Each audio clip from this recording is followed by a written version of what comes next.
बीच women और south Africa women के बीच आज रात 11:30 बजे से 3S ओवल में मुकाबला खेला जाएगा। अब बात करेंगे हम इस मैच के पिच रिपोर्ट की। दोस्तों अगर मैं इस मैदान के पिच रिपोर्ट की बात करूं तो यहाँ की जो विकेट है एक बैलेंसिंग विकेट है, यानी कि बल्लेबाज और गेंदबाज दोनों को पिच से मदद रहती है, चाहे फर्स्ट इनिंग हो या सेकेंड इनिंग।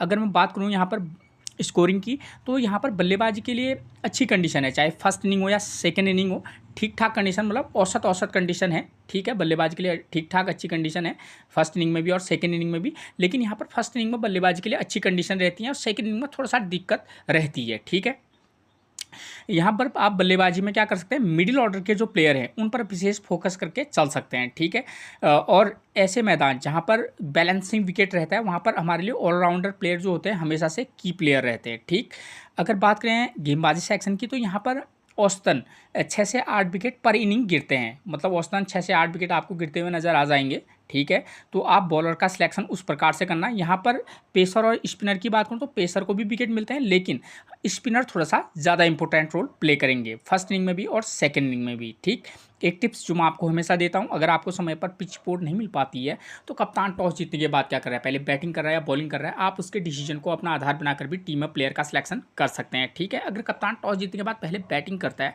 तो आप समझ जाना कि इसका मतलब है कि भाई यहाँ पर फर्स्ट इनिंग में बल्लेबाजी के लिए अच्छी कंडीशन है, सेकेंड इनिंग में दिक्कत हो सकती है। ठीक है ना, तो ये चीज़ें थोड़ी ट्रिक होती हैं। ठीक, उसके बाद टीम क्या करेगी दोस्तों ये तो वक्त ही बताता है। ठीक, क्योंकि यहाँ पर इस ग्राउंड पर देखिए पहला T20 मुकाबला खेला जा रहा है, तो T20 मुकाबले का कोई स्टैट्स हमारे पास अवेलेबल नहीं है, लेकिन मैं आपको समझाने के लिए ताकि आपको कोई दिक्कत ना हो, मैंने ये वनडे जो परसों ही खेला गया है 14 जून को, मैंने उसको लिया हुआ है ताकि आपको एक थोड़ा बहुत आइडिया हो जाए। ये ODI मुकाबला है, ठीक है ना, T20 फर्स्ट मुकाबला इस ग्राउंड पर आज खेला जाएगा। ठीक, तो देखिए जो 14 जून को मुकाबला खेला गया था वनडे वाला मुकाबला, तो यहाँ पर देखिए साउथ अफ्रीका ने फर्स्ट इनिंग में बल्लेबाजी की, 309 रन बनाए, विकेट कितने गिरे 9, और वेस्ट इंडीज़ ने जो है 269 रन ही बना सकी और ऑल टीम आउट हो गई है। ठीक है, यानी कि यहाँ कहने का मेरा मतलब है आप समझ जाइए कि यहाँ पर यहाँ पर बल्लेबाजी के लिए औसतन अच्छी कंडीशन रहती हैं। ठीक है, मिडिल ऑर्डर के प्लेयर यहाँ स्कोर कर रहे हैं, चाहे फर्स्ट इनिंग हो या सेकेंड इनिंग हो। ठीक है, T20 है, थोड़ा सा तेज़ खेलेंगे तो मे बी टॉप ऑर्डर में भी अगर किसी प्लेयर की फॉर्म अच्छी है तो मे बी वो भी एक अच्छा विकल्प हमारे लिए रह सकता है। ठीक, और बॉलिंग सेक्शन में देखिए पेसर को 1 विकेट मिला है, सेकेंड इनिंग में पेसर ने 4 विकेट लिए हैं। ठीक, लेकिन स्पिनर ने फर्स्ट इनिंग हो या सेकेंड इनिंग हो 6 या 7 विकेट लिए हुए हैं।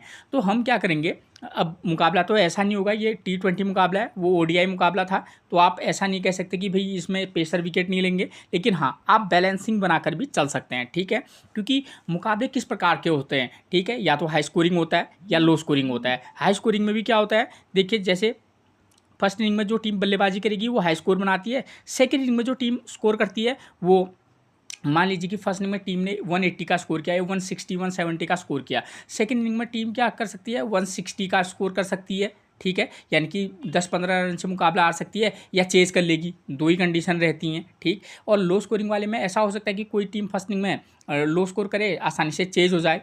ठीक है ना, तो इस तरीके के इन दोनों टीमों को देखकर क्या लगता है कि इन दोनों टीमों के बीच क्या मुकाबला हो सकता है। ठीक, क्योंकि जब हम टीम बनाते हैं हमको ध्यान देना पड़ता है कि किन किन टीमों के बीच मुकाबला खेला जा रहा है, उन दोनों टीमों के प्लेयरों की फॉर्म क्या चल रही है वर्तमान समय में। ठीक है, और ये पिच कैसी है, बल्लेबाजी वाली है, बैटिंग वाली है, बैलेंसिंग है या बॉलिंग वाली है, तो ये चीज़ें रहती हैं। ठीक है, उसके बाद आपको प्लेयरों की फॉर्म देखनी पड़ती है जो मैं आपको बताऊँगा। ठीक, तो मेरे को अगर मैं अपना औसतन आपको एक आइडिया दूँ तो मेरे को ऐसा लगता है कि ये जो मुकाबला होगा, ये मुकाबला होगा 150 to 170 के अराउंड वाला मुकाबला हो सकता है। ठीक है, अगर साउथ अफ्रीका बैटिंग फर्स्ट करेगी तो 150 to 170 रन का स्कोर तो निश्चित तौर पर उसने करना चाहिए। ठीक है, वेस्ट इंडीज़ भी स्कोर कर सकती है, ऐसी बात नहीं है, उनकी तरफ से भी जो वुमेन्स T20 की टीम है वो उसमें भी ठीक ठाक बल्लेबाज निश्चित तौर पर है, तो दोनों को ध्यान में रखकर चलिएगा।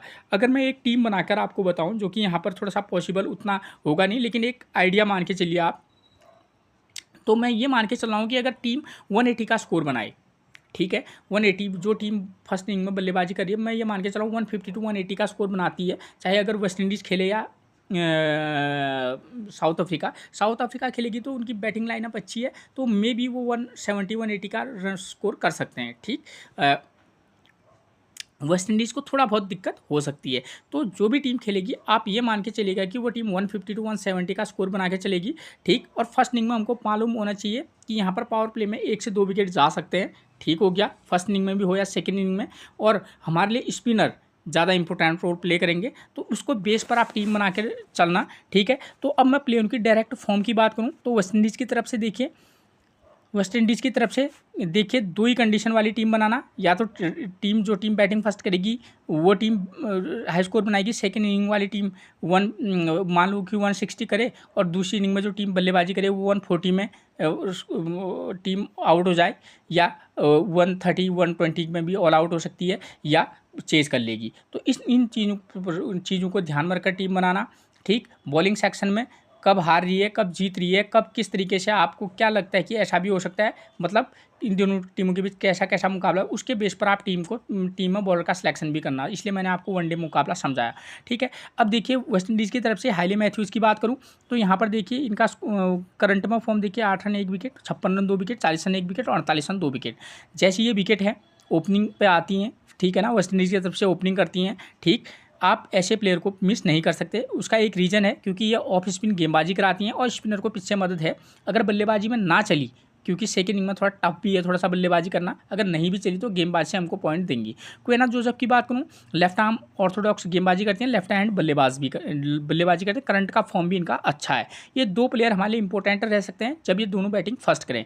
इन दोनों में से एक को ड्रॉप करके भी चलना अकॉर्डिंग टू सिचुएशन। नंबर 3 पर हमको मिलेंगी सेमी कैपेबल। तो कैपेबल की बात करें, राइट आर्म मीडियम फास्ट गेंदबाजी भी करती हैं लेकिन कभी कभार, ठीक है। करंट की फॉर्म ठीक ठाक सी है, अकॉर्डिंग टू सिचुएशन पिक भी करना ड्रॉप भी करना। सैफनी टेलर, ये 2 जो प्लेयर हैं इन दोनों में से एक प्लेयर को लेना, या स्टेफनी टेलर को लेना या कैपेबल, इन दोनों में से एक को पिक करना। उसके बाद नंबर 5 पर आपको मिलेंगे कौन, सी हेनरी। इनकी बात करें तो देखिए करंट का फॉर्म एक इंपॉर्टेंट पिक इस वाले मैच में रहेंगी हेनरी, क्योंकि ये गेंदबाजी भी करती हैं और साथ में बल्लेबाजी अच्छी खासी करती हैं, तो इस प्लेयर पर विशेष फोकस करके चल सकते हैं।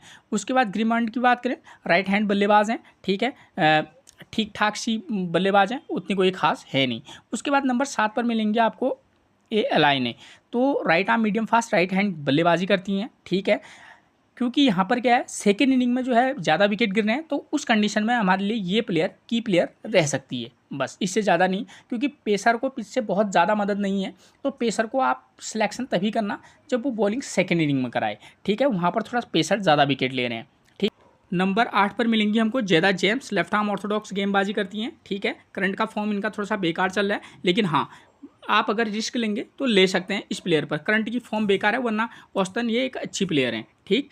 उसके बाद बताएं नंबर 9 पर मिलेंगे हमको J Glasgow, right arm medium fast गेंदबाजी कराती हैं। सेकंड इनिंग में आप थोड़ा सा बहुत ट्राई कर सकते हैं, ठीक है। उसके बाद नंबर 10 पर मिलेंगी ए फ्लैचर, लेग ब्रेक है, करंट का फॉर्म भी ज़बरदस्त है, स्पिनर को पिच से मदद है, तो की प्लेयर इस वाले मैच में रह सकती हैं आप। ये एक ऐसा ग्राउंड है जहाँ पर आप बॉलर को भी वाइस कैप्टनसी या कैप्टनसी दे सकते हैं। उसके बाद करिश्मा राम है, चेक मिलेंगे हमको, करंट का फॉर्म ठीक ठाक सा है, स्पिनर को पिच से मदद है, तो एक आध विकेट लेने की इनकी भी संभावना है। उसके बाद बात करेंगे हम साउथ अफ्रीका के प्लेइंग 11 की। तो देखिए यहाँ पर नंबर 1 पर मिलेंगी लॉरा वॉल्वर्ट, ज़बरदस्त प्लेयर हैं, ठीक है। करंट का फॉर्म भी ज़बरदस्त है, सेकेंड इनिंग में थोड़ा बहुत दिक्कत हो सकती है, फर्स्ट इनिंग में एक अच्छी पिक रहेंगी।